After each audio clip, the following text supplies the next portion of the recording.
गुजरात के सूरत शहर से कुछ ही दूर पे स्थित है डोमस बीच। दिन के समय यह जगह एकदम साधारण और शांत लगती है।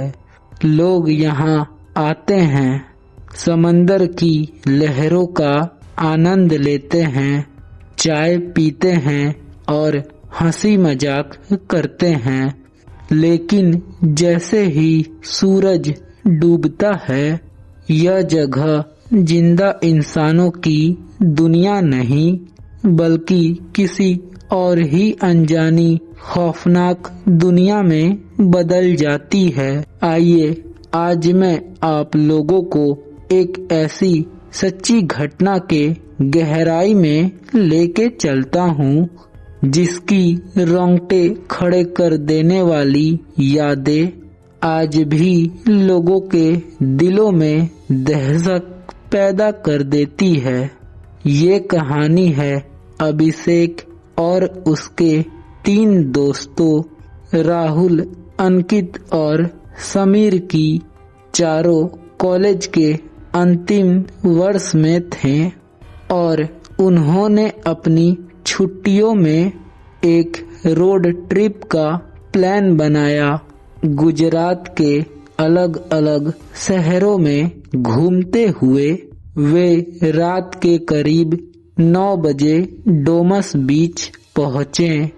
उस रात समंदर की हवा बहुत ही अजीब थी। वह ना तो बहुत ठंडी थी ना ही गर्म।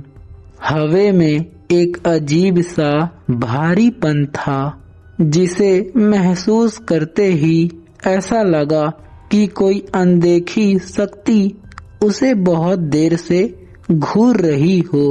अभिषेक ने माहौल को हल्का करने के लिए मजाक में कहा, सुना है इस जगह पर भूत प्रेत का साया है। उसका दोस्त राहुल हंसते हुए बोला, अरे छोड़ यार, यह सब सिर्फ मनगढ़ंत अफवाहें हैं जो लोगों ने डर पैदा करने के लिए बना रखी है। तभी पास खड़े हुए एक बुजुर्ग मछुआरे की नजर उन लोगों के ऊपर पड़ी। उन्होंने आगे बढ़कर वह लड़कों को रोका और एक धीमी कांपती हुई आवाज में बोले, बेटा रात 11 बजे के बाद इस बीच पर रुकना मत। जो आवाजें तुम सुनोगे वे इंसानों की नहीं होगी।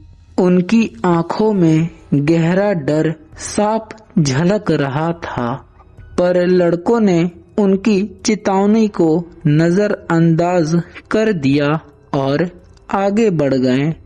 रात के ठीक 10:30 बज रहे थे। चारों दोस्त बीच के अंदर तक आ चुके थे।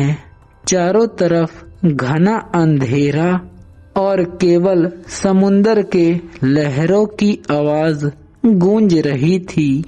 तभी सन्नाटे को चीरती हुई एक धीमी हंसी की आवाज आई।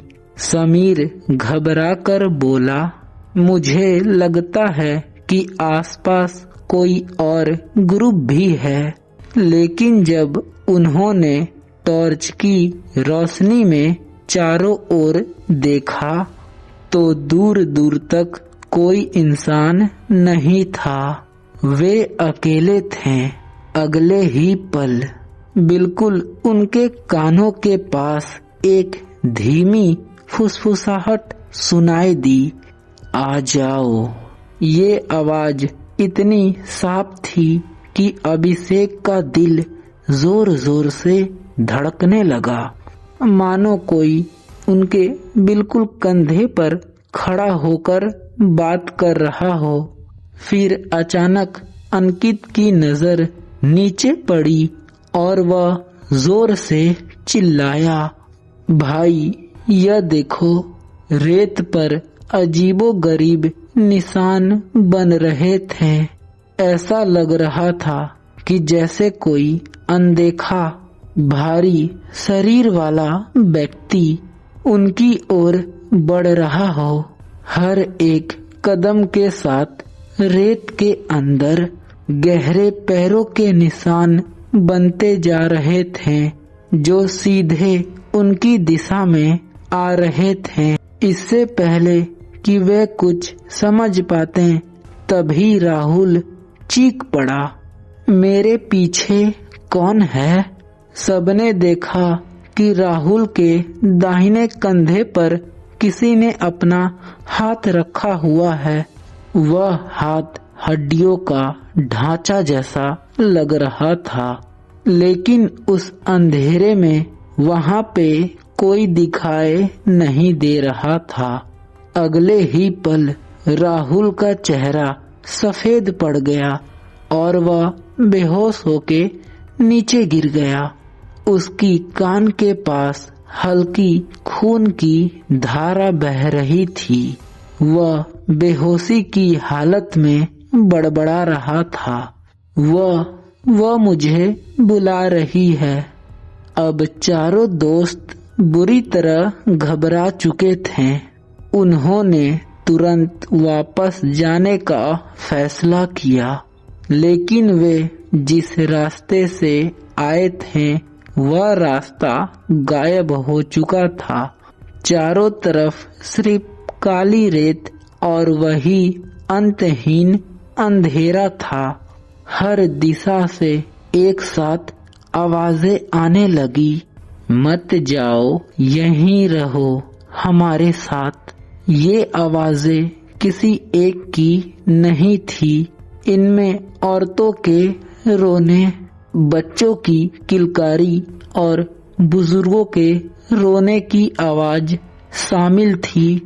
ऐसा लग रहा था कि सैकड़ों अधूरी आत्माएं उनसे एक साथ बात करने की कोशिश कर रही हो। फिर अचानक अभिषेक को अपने दाएं ओर एक विशाल धुंधली और काली आकृति दिखाई दी। वे धीरे धीरे उनकी ओर बढ़ रही थी।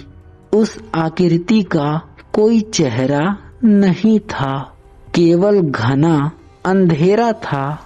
जैसे जैसे वह पास आ रही थी, हवा की ठंडक बढ़ती जा रही थी और उनके शरीर कांपने लगे थे।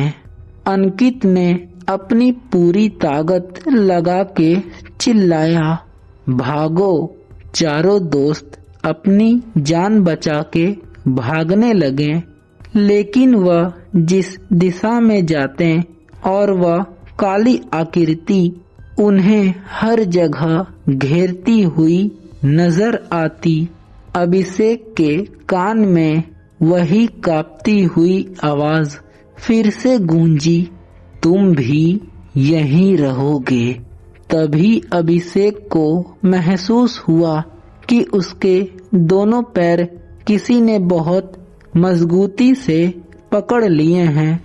वह औंधे मुंह रेत पर गिर पड़ा।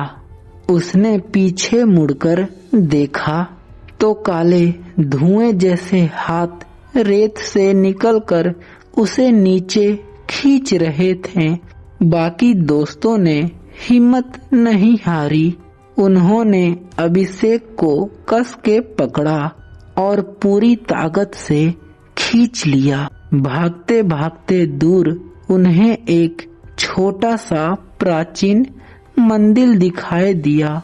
जैसे ही वे मंदिर के सीढ़ियों के पास पहुँचे, उनके पीछे आ रही सारी आवाजें अचानक से बंद हो गए।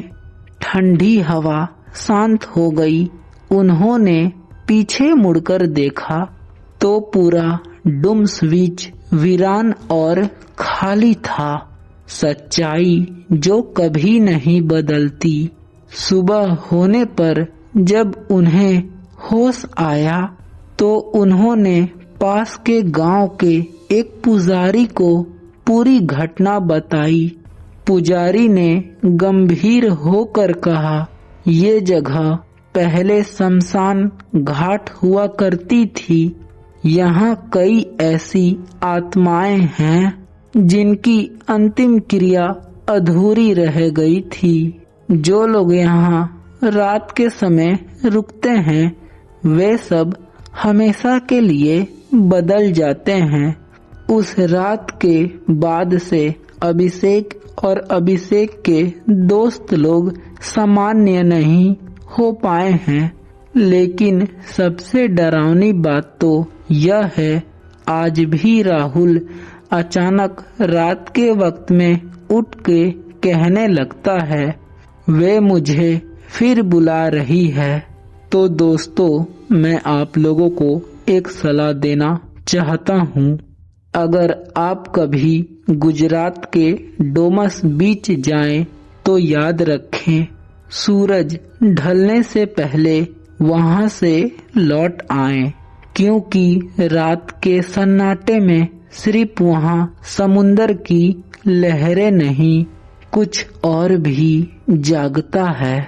तो यह कहानी अब अंत होती है। कहानी आप लोगों को कैसा लगा, आप लोग मुझे कमेंट बॉक्स में बता दें, ताकि मैं अगला कहानी इससे भी डरावनी ला सकूं। तो आज के लिए इतना ही, मिलते हैं नेक्स्ट वीडियो में। Bye bye.